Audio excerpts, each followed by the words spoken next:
You can't message me. Okay.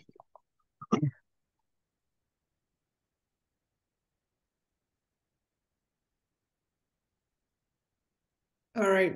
Good evening, everyone. I'm going to be preoccupied with letting people in, but I'm going to try to read the bio of Dr. Matthew Burns tonight. And we're so glad he's here for phonemic awareness, research, myths, and implications for practice. This promises to be a very exciting and engaging podcast or Zoom, I guess you want to call it. So Dr. Matthew K. Burns is the Fine Professor of Special Education at the University of Florida and Assistant Director of the University of Florida Literacy Institute. Dr. Burns has published over 200 articles and book chapters in national publications and has co-authored or edited 15 books. Dr. Burns is one of the leading researchers regarding the use of assessment data to determine individual or small group interventions and has published extensively on response to intervention, academic interventions, and facilitating problem-solving teams. In addition, Dr. Burns was also a practicing school psychologist and special education administrator before becoming an academic, and served on the faculty of the University of Minnesota for 10 years and Central Michigan University for 5 years. But his favorite job of all is being a moderator for the Science of Reading What I Should Have Learned in College. I had to throw that in, Matt. I'm glad you did. Thank you. Without further ado, Dr. Burns. Great. Thanks, Donna. Thanks so much for giving this opportunity. And thanks, everyone, for participating. Let's do this. We've got a large number, but not an undoable number of people here live. So put in chat where you're from. Just throw it in real quickly. Where you're from, city, the state, country, whatever. Just throw in where you're from, and I'll kind of real quickly. Okay. Oh, so California, Oregon, California. So from Minnesota, great. Denver, Canada, Chicago, Arkansas, DC, all over the country, and some from Canada. Wow, Yep. that's awesome. Excellent. Yeah, that's really cool. Thank you so much. That's very exciting. I love that we get the opportunity to have these conversations now. And this is really exciting. So thank you. So today I'm going to talk about phonemic awareness. And right now it sort of has blown my mind. It's almost like phonemic awareness has two positions in the research literature for reading. Number one, it's one of the constructs around reading about which we know the most. And number two, all of a sudden it's become this thing where it's quite controversial. And so I thought, Don and I were talking about this, like, there's a lot of research on it. Let's just actually look at the research. And much of the research we're going to talk about, I'll rely heavily on the National Reading Panel, but others as well. Until the National Reading Panel did its meta-analysis, phonemic awareness was largely unknown in reading. Now, that's oversimplified, of course, but most practitioners didn't really know much about phonemic awareness. And it's only fairly, since 2000, the National Reading Panel's meta-analysis, that we really see it begin to start to receive the attention it should get in practice. And today we're seeing it even more so. But there's some confusion about it. So I want to talk about that confusion based on research. Okay, my next task I'm going to ask you to do is I'm going to show you a word on the next slide. I want you to put in chat either a synonym or the first word you thought of, or something when you see that word, either a synonym or the first word you thought of, something that sort of, what's another word for the word you just saw, or what does it make you think of? Okay. All right. So let's go to this word here. And now in chat, just put in a word. Good. Okay. Awesome. Good. Okay. Good. Boy, lots of salsa, lots of nacho, lots of hungry people, lots of tortillas and Doritos. A chocolate. Good. Computer. Good. Computer. Someone put their dog, or not their dog. Dog. I think the word was. Yeah. Dog. Computer. But hip. Hip because it rhymes. Good. Thank you. I assume, but most everyone else is, potato or micro. Good. So what you have just done is taking these four letters, which, by the way, I spaced apart on purpose to make it look like a Oh, and someone pointed out the uppercase, which I did on purpose. The uppercase implies a name. That's another meaning. So all of you looked at this with these spaced out letters and recognized it as a word. You probably said it in your head correctly even, and then you had an interpretation of it. The amount of cognitive processing and work that goes into that simple task is kind of mind-blowing, kind of everything that just happened. And the National Reading Panel really did us a big favor with their Big Five, because they really took everything. And by the way, I'll leave chat open. And so if you have questions that come up, please feel free to put it in chat. I'll try and respond as we go. I can also respond at the end, but I'll leave chat open. So if you have questions, you feel free to unmute and talk. But if it's easier, just put that in chat and I will follow along and try and respond. But the National Reading Panel did us a really big favor with their Big Five, because while it might be in some respects too simplistic and in some respects not parsimonious enough, it's a pretty good framework to really understand reading, right? We understand that the phonics, comprehension, vocabulary, fluency, but the piece we're talking about today is phonemic awareness, and the knowledge that letters are made, or words are made of sounds, etc. And we can manipulate those sounds. In 2000, unless you were in speech and language, those of us mostly in reading, doing reading work, not all of us, of course, but most of us, that was a pretty new idea to us. It wasn't to our speech and language friends, but it was to us.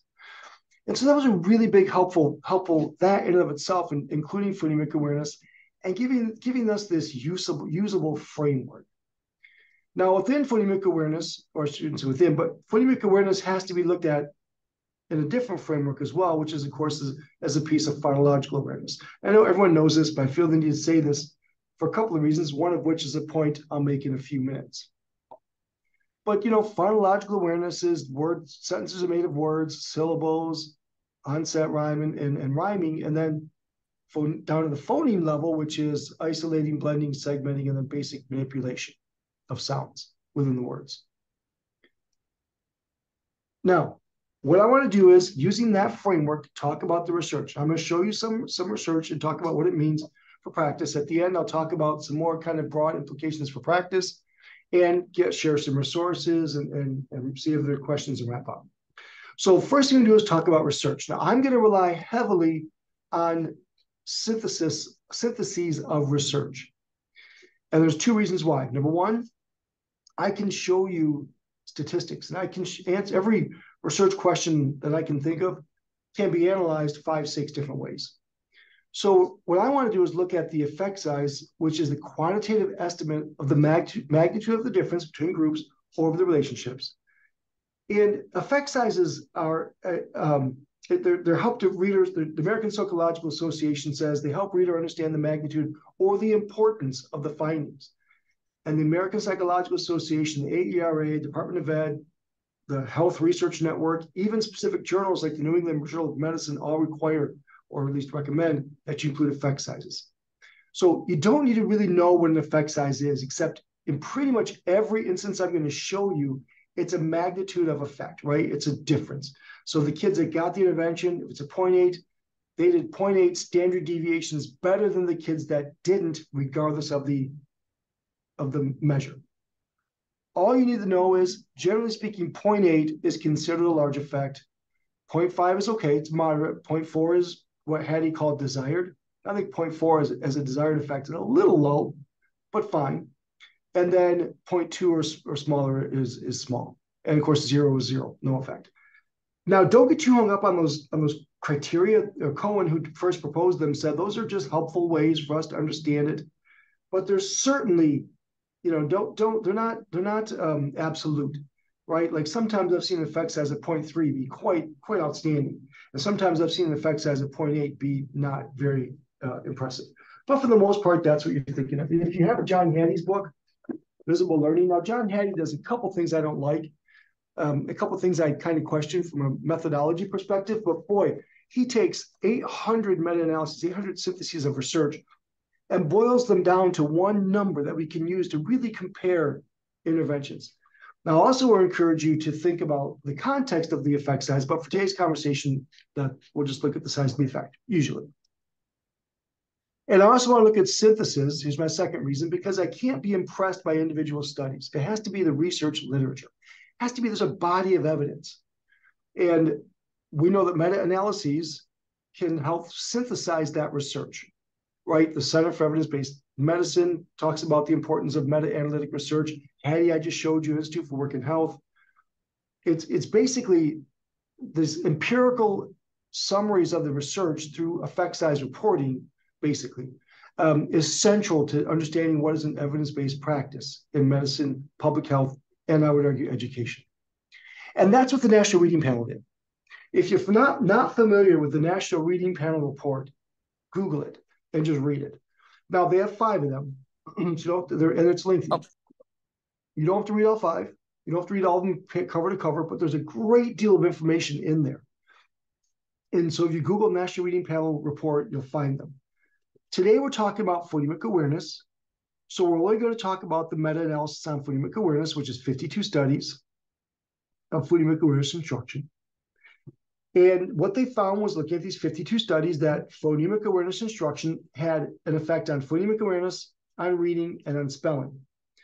I'm not going to focus on the effect on phonemic awareness. I want to focus on the effect on reading or spelling, because reading is the desired outcome. If a kid learns to manipulate sounds, that's great. But if that doesn't translate to reading, then it doesn't really help. So what they found was a good, solid, moderate effect of phonemic awareness instruction on reading. And even follow-ups, the first follow-up, even a later follow-up, you still see moderate effects to, smaller, but still there. Same thing on spelling, nice effect.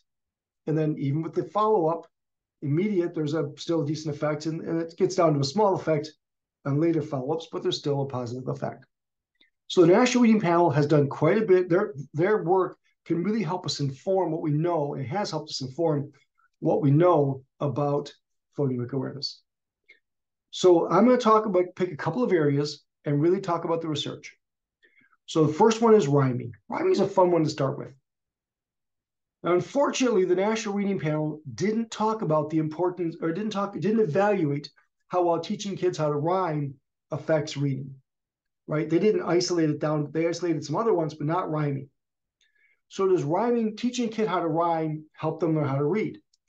Well, the National Reading Panel didn't do it, but Melvie Lervag in 2012 did. It's a nice little study. Now, unfortunately, she only found 7 studies that looked at the effect of rhyming training on reading.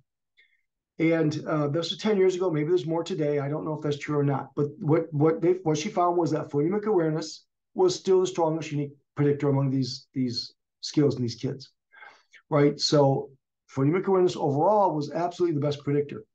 And there was a causal relationship between phonemic awareness and reading. At least these data supported that. But rhyming and even verbal, they included verbal short-term memory, which is not relevant, but still I included it. Rhyming did not. Rhyming just meta-analytically, it was the smallest one. Well, verbal short-term memory was smaller, but rhyme awareness did not really predict reading very well, didn't correlate with reading very well. And they said, doesn't really support a causal relationship. So the synthesis said, no, that wasn't true. A study we did in looking at kids in urban schools, this was done in Minneapolis, 6 schools in Minneapolis, 192 kids in kindergarten. And you can see the demographic, most were Black because we're in this Minneapolis public schools. And high free reduced price lunch, high percentage of kids were emerging bilingual. And we gave them several measures, and we wanted to see which one predicts. So we're trying to predict reading. Now, freely admit that our measure of reading is simply letter sound fluency, which is not a very high level measure of reading. But it's what we had, and it's what we used. So this is R-squared, which is different than the effect size I showed you earlier, different than D or G. So I'll just sort of explain it as we go. So if the kids could segment sounds, so segmenting, phonemic awareness, segmenting. And this I should tell you is that these were subtests from the Phonemic Awareness Inventory, which is a measure we wrote for a grant I was part of in 2010 called PRESS, Path to Reading Excellence in School Sites. And we developed this really nice little diagnostic tool for phonemic awareness called the Phonemic Awareness Inventory. Now we're going to include that as a handout for tonight, so you'll all get a copy of that for free. So segmenting, that mattered. Segmenting actually predicted this low-level reading skill in later kindergarten reading quite well.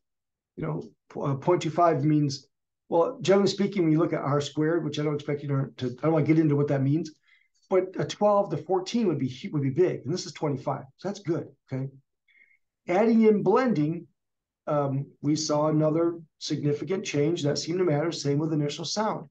So the basic ideas of phonemic awareness, blending, segmenting, identifying sounds, those all significantly predicted reading. Nice effect. Once we added in rhyming, it added almost zero. Almost zero. It was not significant. Now, we don't know why. It could have been because we had a high percentage of kids who are emerging bilingual. It could have been because kids in an urban school didn't have the vocabulary to be successful in this task. I don't know. All I know is the study I did, along with the meta-analysis I showed you earlier, this was after 2012, showed that rhyming just didn't seem to work very well. Unfortunately, though, in my thinking about rhyming is, I think rhyming is kind of that bridge between phonological and phonemic awareness.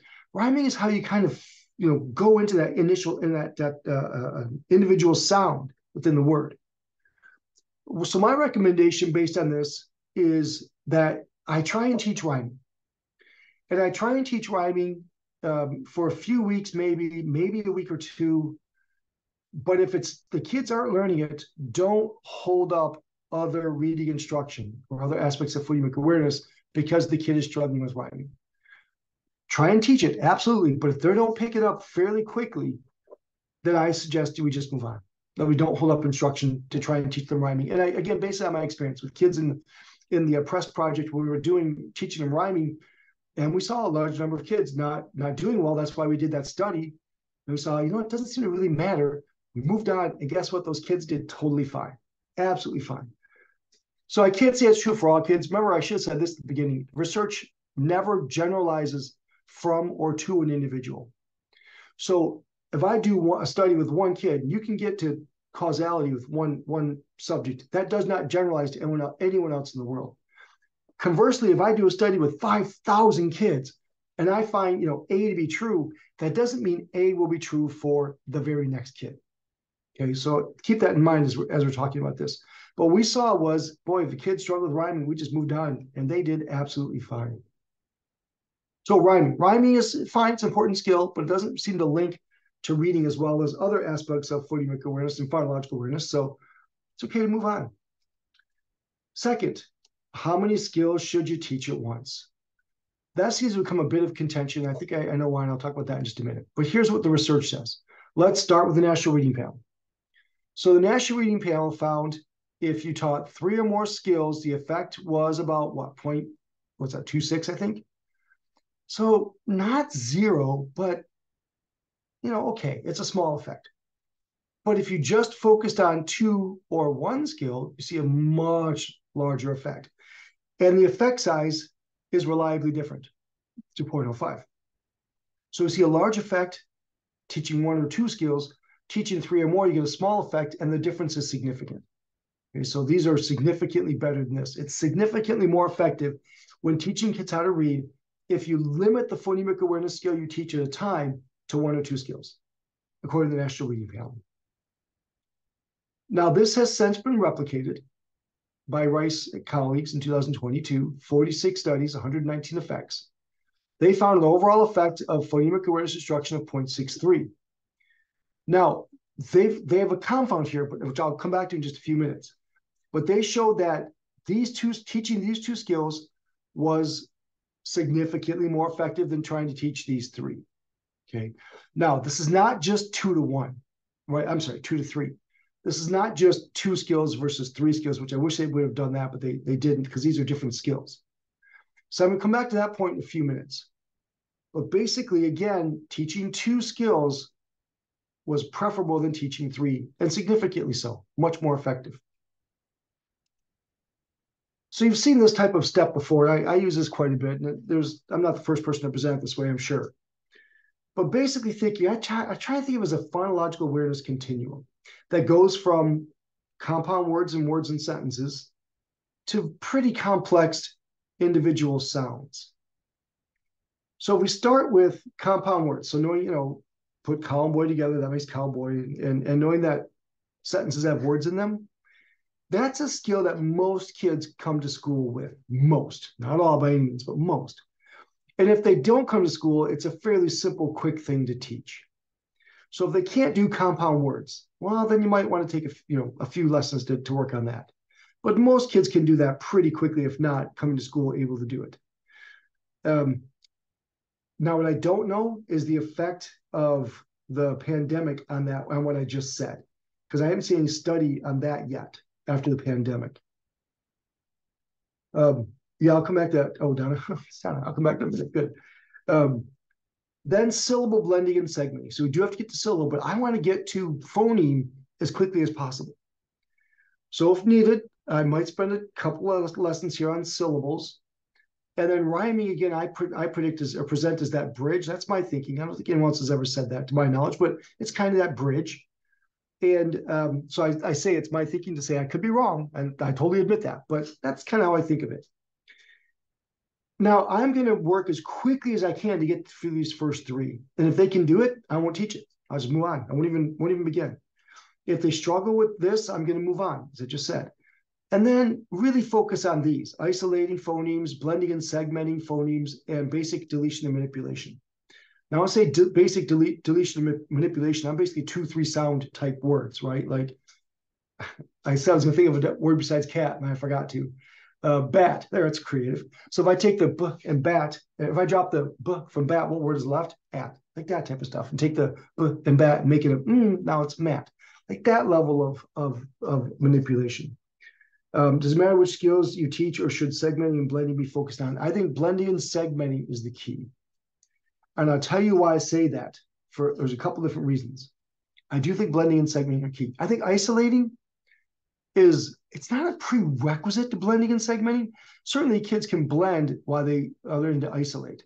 But segmenting is tough to do if you can't isolate. And I think it makes sense to work on these and master those. Now, I think in my opinion, and based on what I'm saying by the research, is that isolating and blending are what's really necessary for reading to occur. If you then want to get beyond that and go to deletion and manipulation, that's certainly fine, but only if they learned blending and segmenting. Yeah, I do have specific grade levels. I'll talk about these, Linda, in just a few minutes. But for example, remember I said they're different skills? Well, Rice and colleagues, blending and segmenting was the large effect. So if it was just identification and isolating, adding in categorization, well, that's different. But that's not what they did. They did blending and segmenting. So it's a little tough to say this is because there's only two, or because these two are so important. So I do think blending and segmenting are the most important, although I argue isolating is part of that sort of put together. And once you learn those, then if you want to work on some deletion and manipulation, that's totally fine. But basic deletion and manipulation. But here's the problem. So let's go ahead and get right to the chase about Heggerty. Now, by the way, I speak negatively about Heggerty quite a bit on social media. And the reason being is, well, I'll tell you the reason being in a minute. Let me say this first, the positive. Heggerty has really helped in some respects in this country. In 2000, phonemic awareness became a hot topic again. And, or not again, became a hot topic. But in subsequent years, like maybe, I don't know, I'm making these dates up, 2010, 2015, we lost a little of our emphasis on it. And I think we weren't teaching it very well in pre-service. We weren't, maybe doing as enough as we should in practice. And Heggerty kind of brought that back to our attention. That's great. But my problem with Heggerty is two things. Number one, they fix. So I'm going to talk about this in a minute, but they now include the graphemes to connect the graphemes and phonemes, which I think is important. But this is the scope and sequence, which I got right from the Heggerty curriculum. Oh, by the way, this is the primary version. I just said that. This is this one, primary curriculum. And you can get this online, this scope and sequence online, which is why I think it's okay for me to share it. You can get it for free online. So, and I couldn't find the kindergarten one, which is why I'm sharing this one and not that one. They spend, 8 weeks, 9 weeks on rhyming. Now, to me, that's a little long. I wouldn't probably spend that much, but that's not unreasonable. It's just probably a little too long for me. And I'm probably going to do more like the 2 to 4 week type thing. And then they do initial phoneme isolation, blending of syllables and then phonemes, phoneme isolation, final or medial, segmenting syllables to phonemes, adding, deleting, substituting, and then alphabet letter knowledge and language awareness. So within this sequence of phonemic awareness, and I'll call it phonological awareness just to be safe. 1, 2, 3, 4, 5, 6, 7, 8. 8. Now, sure, okay, after week 9, it's only 7. And from weeks 21 on, it's only 6. But 6 to 8 is probably way too many. It's probably way too many. Because remember, 1 or 2 is preferable. So I would stagger these more. I would, work on rhyme first, and if the kids learn it, great. If not, move on. I suppose you could. I don't know. I'm not basing what I'm about to say on research, except this. Maybe you could do rhyming and start teaching initial isolation to begin with. Maybe those two things could be done together. Then I would work on isolating final medial with then teaching blending. So this is okay. And these I would spread them out more too. And I don't really segmenting 4 phonemes, sure, but I'm probably not going to spend that many weeks on that. I'm probably going to spend a lot more. If I'm going to spend more time on anything, it'll be 2 to 3 phonemes. So I might sit down with your team and discuss, team being your team of teachers or your PLC or whatever, and think through how this would work for you and your kids. Part of the reason why I'm so hesitant to redraw this is I think there should be some variability based on your kids and based on the kids you work with. And if for example, if you come in and assess all your kids in day 1, and they can do syllable blending, which they might very well be able to do, then don't spend 2 weeks on it, right? Just cut that right out. So as good, people who understand teaching and learning, take a look at this and really kind of pick it apart and see how you could break it up to try and get down to 1 or 2 at a time. And I'll say this at the end too, but these are like what I forget off the top of my head. I really do. But it's like, what do they recommend? 7 to 12 minutes? That could be wrong. Something like that. But I would spend 5 to 7. Like mine, I would be much more quicker, much quicker than that. Okay, I see a couple things coming in the chat. Oh, can you guys get a copy of the scope and sequence? If you Google it, literally Google Haggerty scope and sequence, you can download this for free. I didn't give you to you as it's in the handout I gave out for this, so it's in the Google Drive that you'll get. But I didn't put just this in because you can get it yourself, and I feel more comfortable you doing that. Okay. I guess if you email me, I could send it to you if you can't find it. I think that'd be okay. Yes. Oh, geez, Donna. I know some schools. She said she knows some schools that don't move on until the kids can rhyme. That's depending. Well, if they do it within a week, great. If not, that's where we have a problem. Okay, that's where we have the problem. So make sure that we are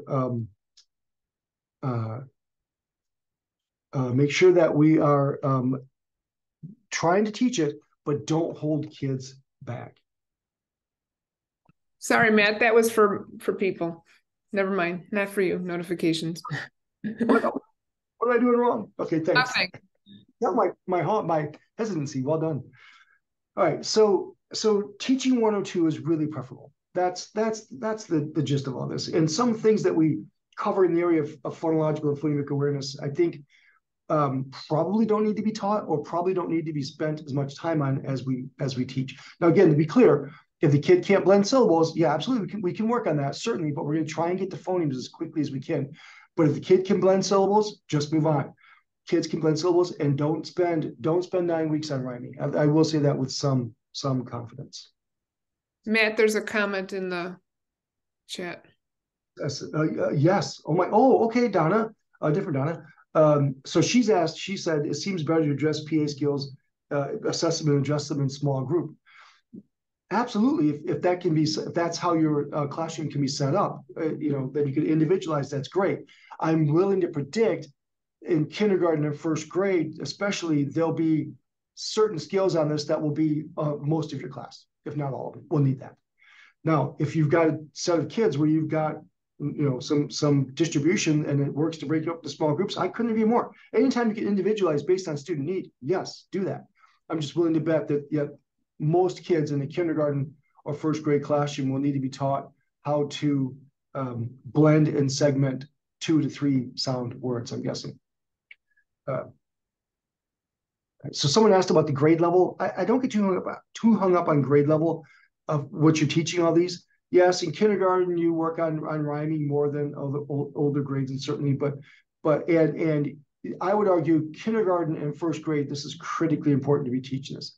By second grade, it can be a bit more review, a bit more reminder. And by third grade, I'll talk about that in a minute. Probably not is going to be taught in part of core instruction. I'll come back to that point in just a second. Okay, so 2 or 3 sentences, I'm sorry, 2 or 3 sentences, 2 or 3 sounds, 1 or 2 sounds at a time, there we go. And 1 or 2 skills is probably the way we want to go. Okay, next. Oh, this has been a hot topic. Should we use letters? Well, again, let's look at the research. We'll start with, no, when I say use letters, I mean use letters as part of phonemic awareness training. I was taught, in fact, I know in some of my classes, I teach undergrad methods, for at least I did, in literacy methods. I'm sure I've said phonemic awareness can be taught and assessed in the dark. Now, if your instruction can be done in the dark, you are doing phonemic awareness. That is true. But using letters doesn't mean it's not phonemic awareness. I'll give you some examples in a second. Again, let's start with the National Reading Panel. The National Reading Panel, their research saw the effect size, if you had no letters, was about 0.37. So not 0, and not where we want it to be, but not terrible. But if your training included letters, so you gave kids letters to manipulate, so that might mean that you do an Alconen box, classic Alconen box, and you do it first with a token. Like, again, I'll use the famous cat, C-A-T, at. And then after you do that, you put the actual letters there and ask them to do it again. So this time they use a letter. That's one option. At the end of the lesson, you work on some words, and at the end you show the kids the letters that make up those words, and show it to them that way. There's lots of different ways you can make that happen. And when you do, the effect is substantially and significantly larger. It goes up to about almost a 0.7. It's much more effective, according to the National Reading Panel, to incorporate manipulating letters as part of phonemic awareness instruction. So the goal is still teaching kids how to isolate sounds, blend sounds, segment sounds, absolutely within the word. But using letters to support that, or at the end of the lesson, showing the letters you use, dramatically increases the effectiveness of your phonemic awareness instruction. You're not teaching letter sounds per se. It's not phonics. It's teaching phonemic awareness scaffolded with letters. And of course, the research on orthographic mapping shows that phonemic awareness is one of the best ways you can help kids build that early scaffold and support early orthographic mapping. So helping to build that orthographic mapping by matching the letter to it within it builds that even earlier. So I hope I'm saying your name. I hope it's Dana. Dana said if rhyming doesn't correlate well with reading, why do we teach it? Well, again, I think it helps kids bridge from phonological to phonemic awareness. It's a great way to get kids looking at syllables and words down to the phoneme. It's a bridge. But your point is well taken. And if the kid has it, I'm not going to teach it. And I'm not going to spend a lot of time on it. I don't think it's that important. Mm-hmm. I'm sorry, Donnie, you going to say something? Oh, I'm just agreeing with you. Sorry. And social media, I see that there's some pushback to the National Reading Panel meta-analysis on this use of letters, under the idea that, well, 95% of the studies taught phonemic awareness before they used letters. Now, I recognize when someone says 95%, they're just speaking generalities and not being precise, and just it's conversation. But let's take a look at that. How many of them actually did? So we just finished recoding this fairly recently. We're writing up the manuscript to submit this, the reanalysis of the data. We found 35 effects used letters. Okay, 26 did not. All right. Now, because of the way we did it, we see a little bit better effect. But the difference between using letters and not using letters wasn't as great, right? But we still see a stronger effect for using letters. Now, of the 35 that use letters, 28 of them used them every single session, every single lesson, and 7 of them waited some period. Now, that means 11.5%, not 95%. And I don't know I can't tell you, because once it gets down to that small of a number, I can't really piece it up. I can't tell you that they waited a day, that they mastered through manipulation or mastered through blending, and then they taught the letter. I don't know. I can't tell you. I can tell you what each study did, but I can't tell you if that mattered or not. So all I can tell you is most of the studies, or half the studies roughly, used letters, and of those, almost all of them used letters every single lesson, every single session. Now, it's intriguing that waiting a period of time actually had a decent effect, a good effect size, but it's only seven effects. So I'm not confident in that finding yet. But it's intriguing to me that the idea of maybe teaching something first before you start to incorporate letters is not bad. But until now, or until we see clear research on that specific question, the research, I would argue, still suggests it's better to use letters. And I'm going to tell you one more time why. Oh, Gretchen, good. Well, Gretchen, okay, all right. I get distracted easily. Maybe I'm ADHD. But Gretchen asked a good question. A lack of ability to rhyme is a red flag for dyslexia. It can be. Yes, Gretchen, it can be. But there are other reasons why children struggle with rhyming other than dyslexia. Poor vocabulary, for example, other reasons. So I would suggest if you're looking at early warning signs for dyslexia, see if they can blend segment sounds as a better indicator of dyslexia than rhyming. But your point's still well taken. Okay. All right, so using letters. So we then took the meta-analysis of the National Reading Panel, and again, this is a different type of analysis, so I'll just explain. Remember I said earlier, 12-14%, 12-14 R-squared is good? Well, grade. So now we're predicting reading, not letter sound fluency, actual reading. And grade predicted how well the intervention, how well phonemic awareness instruction affected reading quite nicely. I'll come back to that in a few minutes. Dosage, how many minutes it took, how many minutes, not each lesson, but how many lessons I got, how many total minutes, that didn't really predict. In fact, it predicted 0. But adding in letters, so whether or not the study used letters as part of phonemic awareness instruction was a significant and large effect. Well, moderate to large effect. So looking at these data, grade and whether or not use letters really mattered. Using letters is more effective. All right, so talk about rhyming. It's not all that important. Move on quickly. Talked about the importance of using letters as part of phonemic awareness instruction. Matt, there's a question about using it in middle school. Yes. So I would be arguing at middle school, you absolutely should be using letters with that age group, if I'm understanding your question correctly. Yes, Isabel, I'll answer that great effect in a second. But in middle school, I would absolutely argue the primary focus needs to be on sounding out the words. And so if you're doing something in phonemic awareness to support that, it needs to be contextualized within letter sounds and phonics. So Isabel, the data I just showed you, oops, went the wrong way. What that means is if the kid's in kindergarten, we see the largest effect, roughly. First grade, slightly less, second, slightly less. But the problem, the National Reading Panel, they had kindergarten, first grade, second, and above. That's a bummer. Second through sixth grade is just too big of a group. I really wish they hadn't done it that way.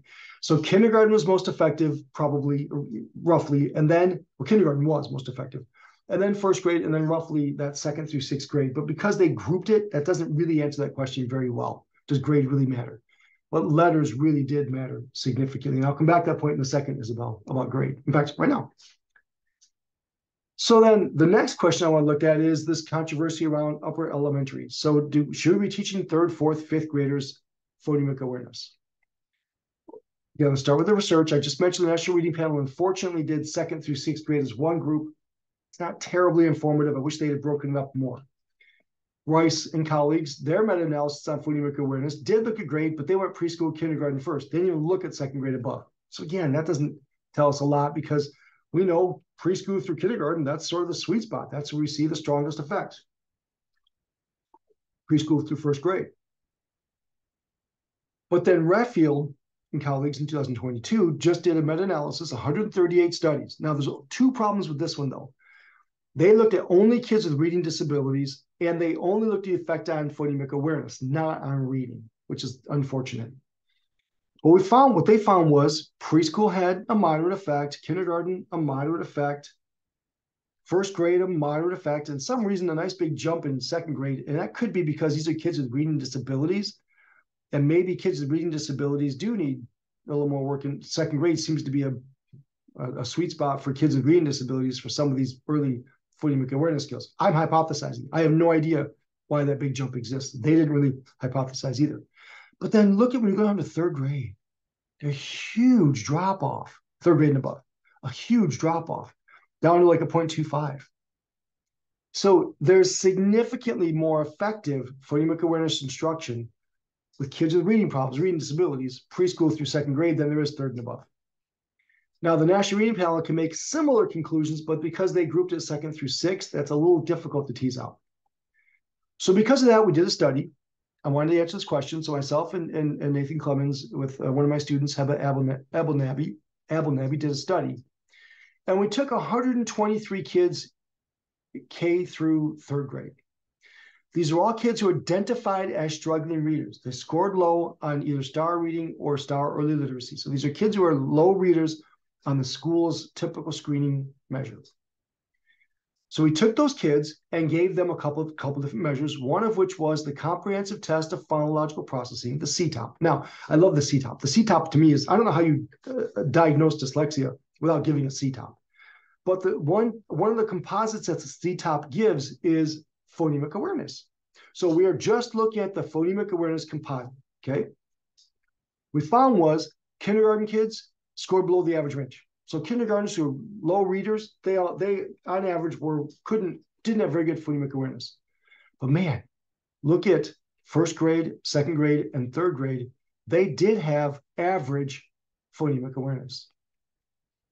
Okay, well now let's look at some more actual skills. Blending, again, kindergartner below the average range. The average kindergarten who is struggling reader really struggled with phoneme blending. But first, second, and third grade, they blended pretty well, within the average range at least. Now, it's interesting to note this, in that phoneme isolation did do low in second and third grade on average for these struggling readers, but not K1. It might be because by second and third grade, you basically get one item wrong and you're going to score low. But I don't know. I don't know if to be true or not. What most important on this graph to me is this. We looked at elision. Now, if you know what elision is, that's when you take take the B and bat, drop B and bat, what word is left? And that's this kind of beginning to think of these advanced phonemic awareness skills. They're, helping the kids to reverse sounds and delete sounds and more manipulating and stuff like that. That's the idea of thinking that kids third grade and above need more of that. And we found that kindergartner, again, couldn't do it, below average. If the kid's in kindergarten and has trouble with reading, focus on phonemic awareness. But first, second, and third grade, no, they're within the average range, even in this more advanced phonemic awareness skill. Okay, let me see. I see a couple questions. Is the CTOP assessment available freely? No, that's even not free. It's fairly expensive, I think. Yeah, it's for purchase only. I don't know how much it is. If someone knows, please feel free to chime in. Is the STAR literacy or STAR reading, which you're referring to, is below average? No, I'm sorry. This is their phonemic awareness composite score. So these are all just kids who are low readers. That's what they mean by that. So this is the average. This is their phonemic awareness composite score. So the phonemic awareness composite score in kindergarten among these struggling readers was below average. The phonemic awareness composite score in first, second, and third grade among these low readers was within the average range. And then by individual skill, blending within the average range for these low readers, but phoneme elision was in the average range for first through second grade, but not for kindergarten, for blending or elision. Okay. Oh my gosh, CTOP's $400. Yes, it's not cheap. It's not, you don't need it. The CTOP, you don't need it. You need to diagnose dyslexia. I mean, it's a great tool, don't get me wrong, but if you're screening for phonemic awareness, phoneme segmentation fluency, or initial sound fluency, those types of things work really well. The free phonemic awareness inventory I'm giving you today is not designed to be a screener. It's designed to be a diagnostic tool. Use it to look at overall, to look at skills as well. Yeah, again, I don't know what's happening in second and third grade for isolation. My hypothesis is that by the time you're in second and third grade on this norm reference test, you get one wrong and you get a low score. But I don't know it to be true. What happened? Why do you stop talking? And taking these struggling readers and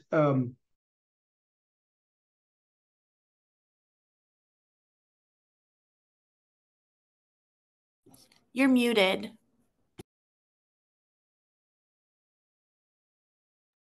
Thank you. I saw the little note down and muted everybody. It didn't occur to me, though that's me too. Sorry. Thank you. So now we took these second and third graders who are struggling readers. Okay, just these kids who are low readers, and we gave the phonemic awareness measure from the CTOP, and we used Dibble's their composite score as a measure of overall reading. Okay, we also gave them nonsense word fluency as a measure of decoding. Nonsense word fluency can measure decoding quite well. It's designed to do that. So if we just looked at blending and isolating among second and third grade struggling readers, it did not predict reading very well. If we added in decoding, remember I said earlier about an R squared of 14 is pretty good, 58%. Oh my gosh, that's a huge amount. So decoding really predicted. If there's gradients, there's like, didn't predict, kind of predicted, really predicted. This is really, really predicted reading quite well. Among these second and third graders who struggled in reading, once we added in the elision score, that added literally zero variance. In second and third grade, if these kids can't read, it's decoding, period. It's decoding. Assess their decoding skills. Now you're going to hear me say, I feel like I'm a bit contradicting myself, so I'll be really clear. The relationship between phonemic awareness and reading was 0.35 in kindergarten. And there were 20 kindergartners among these struggling readers who demonstrated deficit in phonemic awareness. Again, kids in kindergarten can't read phonemic awareness, has early deficits in reading due to phonemic awareness. But by first grade, the correlation goes down to 0.19 between reading and phonemic awareness, and there's only 10 kids, 38%. Second grade, the correlation is about 0.27, and now we're talking 7 kids. Third grade, 37 kids. Correlation's basically zero between phonemic awareness and reading, and there's 5. So yes, there are some kids, but remember, all 37 of these kids scored low on a reading screener. So 5 kids might need a phonemic awareness intervention in third grade, absolutely, and they should get that. But 32 of them don't have a deficit in phonemic awareness. Their deficit's decoding. And I would argue, even among these 5, I'm going to work on decoding while I'm doing phonemic awareness. So and the correlation between grade and the correlation between phonemic awareness and reading was negative 0.8, a strong correlation. The older the kids are, the less the relationship between phonemic awareness and reading. So we know that to be pretty confident. Okay, let's see. Okay, good. I won't respond to that. Do I do research between phoneme segmentation and spelling? I didn't get to that level of precision, nor did I use spelling because I wanted to look at reading. I'm happy to run that analysis.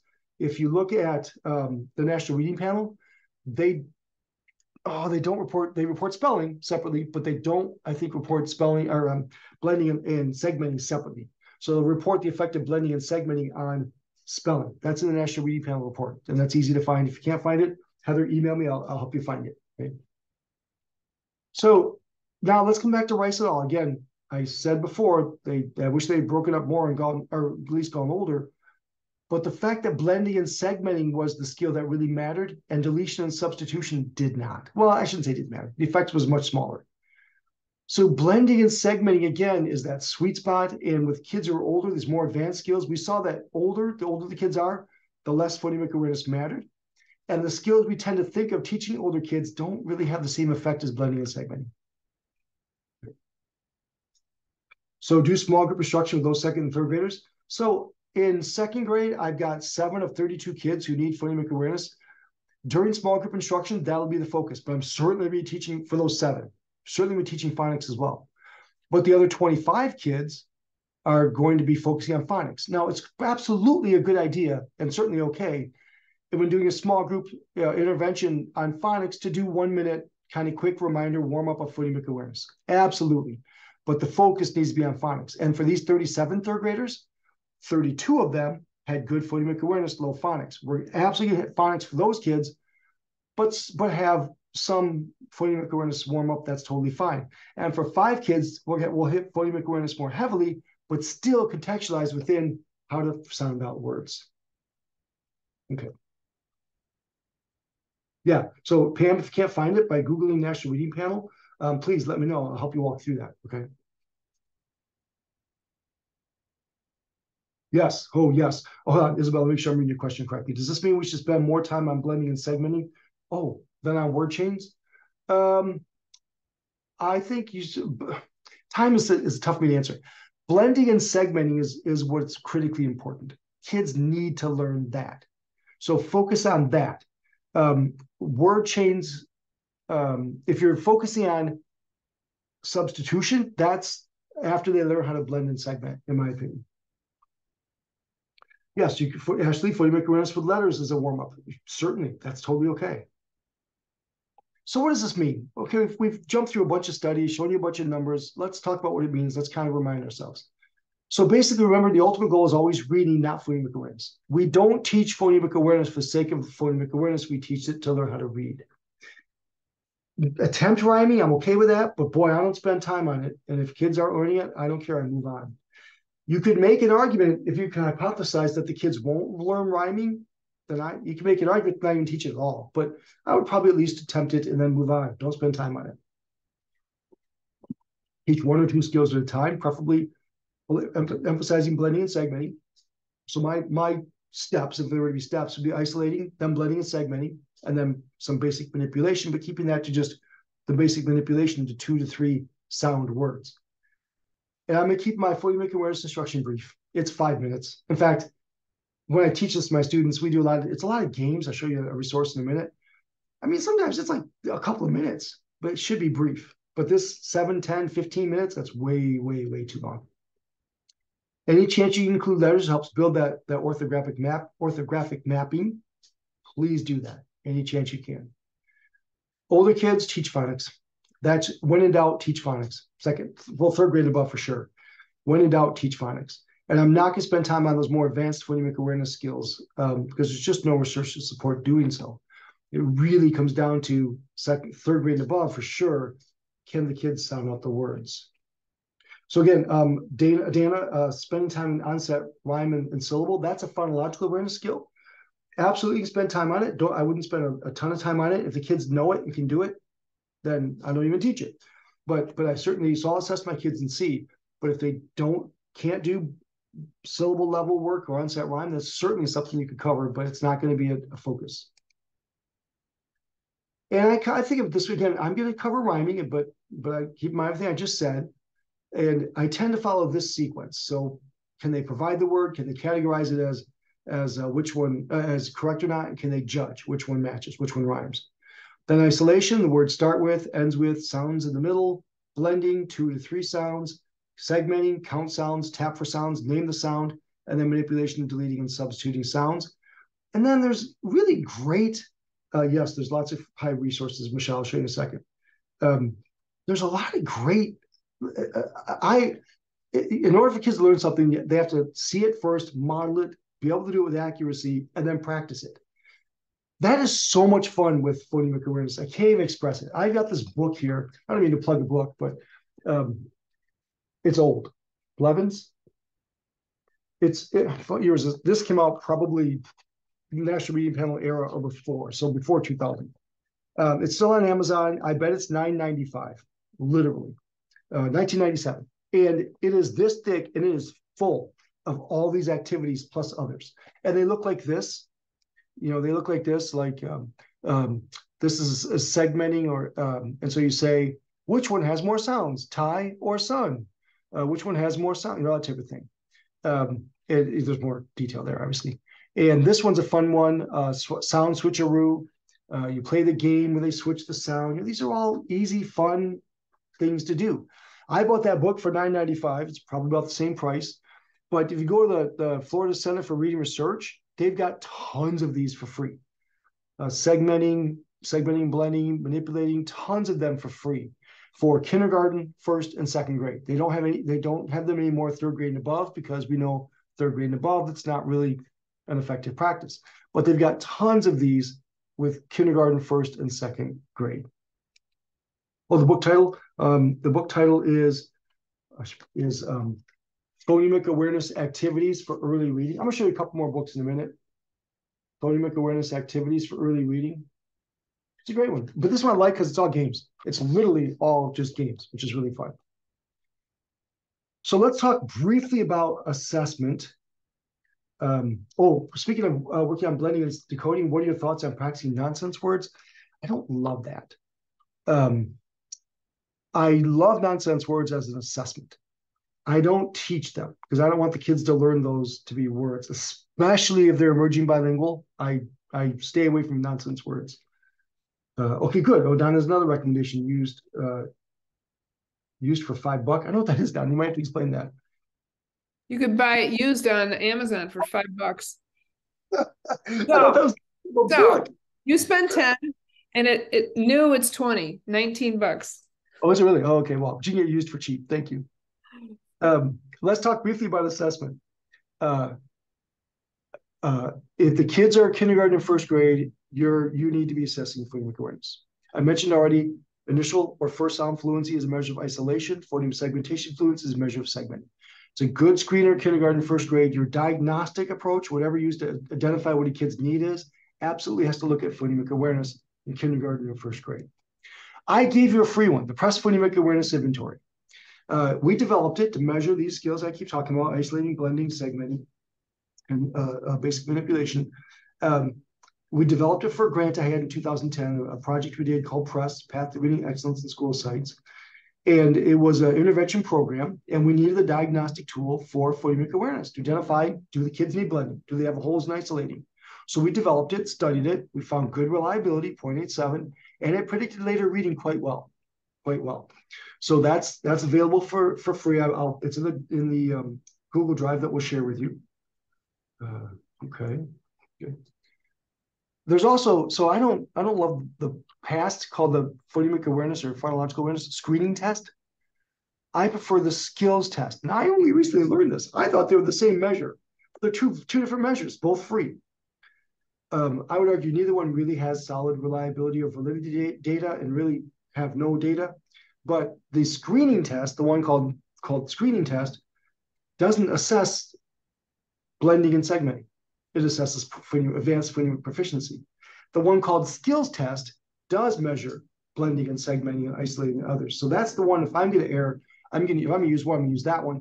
But I would still argue the phonemic awareness inventory. It's quick, easy, and we have actual reliability and validity data. So I'm going to advocate for that one as opposed to these, and it's free. So I'm not getting, even though I wrote it, I'm not getting paid or helped write it, not getting paid or receiving no benefit by using it. Just it's a free tool that we've done some research with, and it worked pretty well. Bunch of other resources. I mentioned the Florida Center for Reading Research. Their student center activities is great. The pre-kindergarten, kindergarten, first grade, second and third grade, all those have phonemic awareness activities. This is the phonological awareness skills test, which I mentioned earlier. That's the website. You can get it for free. If you're not familiar with the Institute for Multisensory Education, it's a fine one. Okay, someone asked, is this Kilpatrick you're referring to? Talking about the test. So the skills test, the skills test is not part of that, the past test, screening test group, okay? So skills test is different than that, and that's the one that I'd recommend because it measures blending and segmenting, and the other one doesn't. But the phonemic awareness inventory measures blending, segmenting, isolating, has good reliability and good evidence for validity. So the Institute for Multisensory Education, a great group. They got great stuff. They've got some good resources there on phonemic awareness. A couple books I use a lot, Road to the Code. Fine, great little, it's actually an intervention. It's got, I forget how many lessons off the top of my head, like 25, 26 lessons. Very focused on early alphabetic and phonemic awareness. The intervention program I used is this book. I don't know how to say this woman's name, Zonk, whatever. I'm sorry for saying it wrong.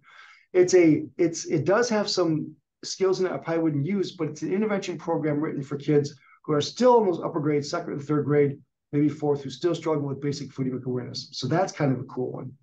And then Reading Rockets has a nice one for parents, a nice little guide for parents that you can use as well. So we know we have good free measures, good free activities and instructional tools, and relatively cheap. Both of these, Blackman, you can get on Amazon, probably $30-40. Road to the Code and phonological awareness. I think you can get that on Amazon. It's on, if you go to this website, imse.com products, It's on that website for like $40 or something. So fairly cheap. Okay, come back to more questions. All right, I don't know. Oh, thank you. Oh, Isabel put in there the link for the skills test, which I was plugging of the two. Thank you. So the link to it is taken off there and into the chat, so you can click on it and see it. Thank you. So I have, we only have a few minutes left here. In fact, to take exactly, so really probably no questions. But if there is a quick concluding, hopefully, we've been addressing your questions in the chat. So if you have a question now, we can talk about it. If not, I'm happy to stick around for a few minutes afterwards. There's my email address. Please email me if I can help in any way. Please don't hesitate. You can tweet me. I gave you my Twitter at the beginning. We'll share the Google Drive. So you have a PDF of this along with that phonemic awareness, the phonemic awareness inventory that I mentioned as well. Excellent. Thank you, Matt, for your time and expertise as always. Folks that you registered through Literacy Insiders, make sure your notification settings on that platform are turned on. Otherwise, you will not get the recording or the resources. So I will also put it on Facebook, but it's much better to get it in your mailbox than to be searching for it. Okay. Did my second try work? Okay, that's just some stuff going on there. Any questions? No, Julie asked, should there be an I in that email? No, it's University of Florida, not UFly. I work at UFly. I mean, Holly's office is right there and Val's is right there. It's super cool. I work in UFly, but we're at the University of Florida. So that email address is correct. remsm1@ufl.edu.